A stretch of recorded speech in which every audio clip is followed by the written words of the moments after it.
Hi, I'm Timothy Alexander White, your host and spokesperson for Festival at Sea 2018. We're here tonight with Avant, and my co-host standing next to me is Carwana Dyson out of San Francisco, California. How you doing tonight? Hey, I'm doing good. Welcome to the show. We're so excited that you're here with us today. Thank you. Thank you. First time cruising with Festival at Sea. Yes, we are first glad time to have you. How are you liking the cruise so far? I think it's a beautiful cruise. You know, I've done a lot of different cruises, but this one is special. I like the vibe. The ambiance, they had me come through the floor, so it's pretty nice. You came through the floor. All right. All right. That's what you nice. get here. Yeah. So tell us how it all started for you.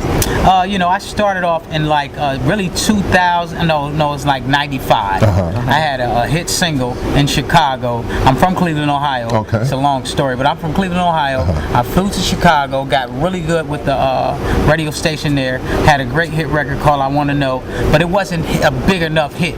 So what I did was I transitioned into Separated. Separated in 2000, took off like crazy. Wildfire. Yes. Was with Magic Johnson at the time. Magic Johnson was really schooling me on everything, on how to be a great entertainer and a great person. So it happened for me, and I'm blessed to be here today. 18 years deep in the game. Yeah, man. Hey, it's been a blessing for real. It takes a special kind of person and talent, and to be very well liked to be in it that long. Yeah, well, you definitely have come a long way in the music game, and I still think for me that you are one of the biggest slept on artists. What do you feel about that? Like, well, I sometimes I do address the crowd with, they haven't gave me anything. You know what I mean? And I know I've been, the reason for some of these people to have kids.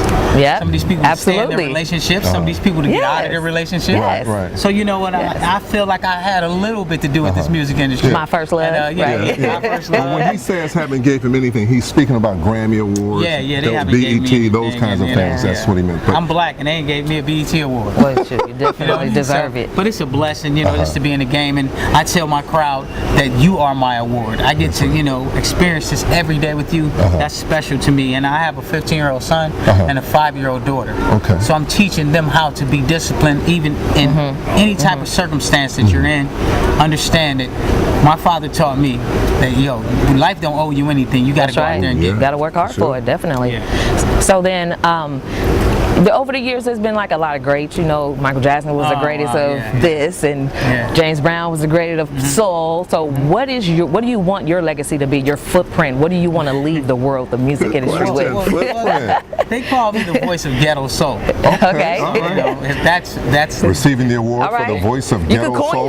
You should coin that. I will take it. You know what I mean? You gave me the first award. Thank you so much. But the truth of the matter is, I just wanted to give them what life is. We live our lives, and people don't understand that. When I'm a writer, I'm a true writer. I write everything that I do, basically, except for my first love. Yeah. That was awesome. I try to give people what they're experiencing in life. I might go to a coffee shop and at Starbucks or something and listen in. What I'm saying, do a little ear hustle, and then I say, they're going through that. Let me try to write. So I challenge myself in that way. So that's what my whole vibe is give people what they're going through right now, and hopefully it's therapeutic to them. So if you weren't a singer or performer, what would you be doing? I'll tell you what I was doing before I was a singer and performer. Okay. So my first job was a job called No Problem Packing. Okay. I was in a factory. Moving business.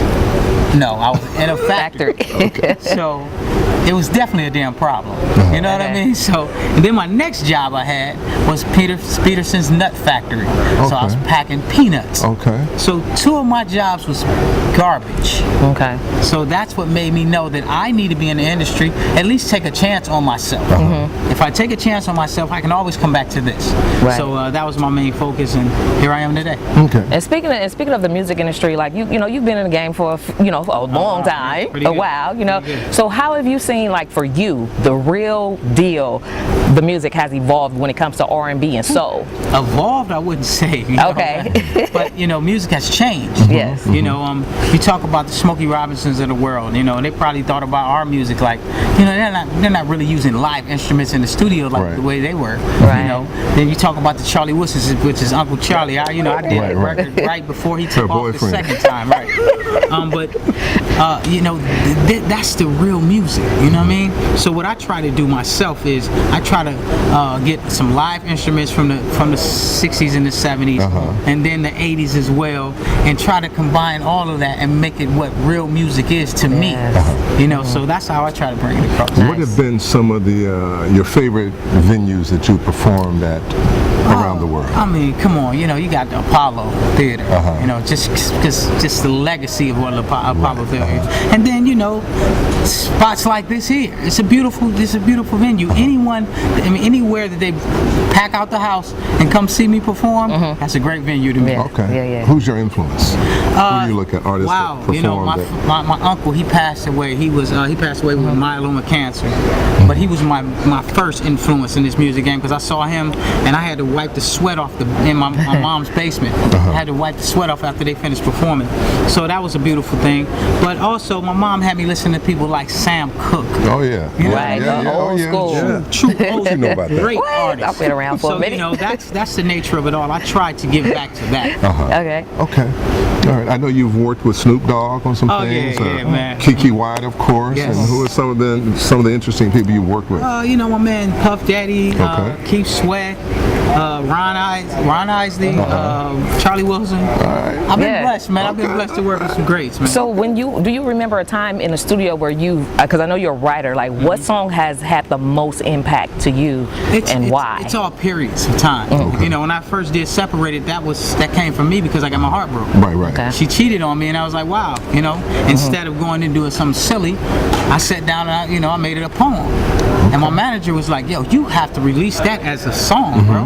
Wow. So I started working on music That's for a great way to deal with heartbreak. But you gotta understand, a situations. lot of people don't have that getaway or that release. Outlet, I'm blessed to be able to be a writer, and I can pen it. You know what I mean? But a lot of people need that getaway, so that's what I try to do with my music, being therapeutic. Do you write for any other artists? Oh yeah, I try to write for everybody, you know. But you just gotta call me. I'm ready. I got you. I need you to write a song for me, though I can't sing it. You'll have to sing it for me. Okay, I'll do that. We can do that? No problem. All right, Let me know what you're going through. But it has been a pleasure having you here. Thank you so much, man, for being a part of our fun, our cruise, and hopefully we'll see you again sometime in the future. Yeah, absolutely. Let's do it. Anything you want to say to the young people that's watching, young, up and coming, going into this industry? What I would say to the young people is continue to fight for your dream. Understand that it's right there, but you have to continue to believe, because ain't nobody gonna believe for I it. like that. That is good. Thank you for joining us on Bluetooth Television. Our special guest is Avant. He is going to perform in less than an hour tonight, and hopefully you'll continue to hear more from Avant and continue to support his brother and everything that he do. We've got to get you some of those awards, man. We're gonna get some. We're gonna get some. We got you, right? You know, All right, thank you so much. We're Thank out. you. God bless. All right.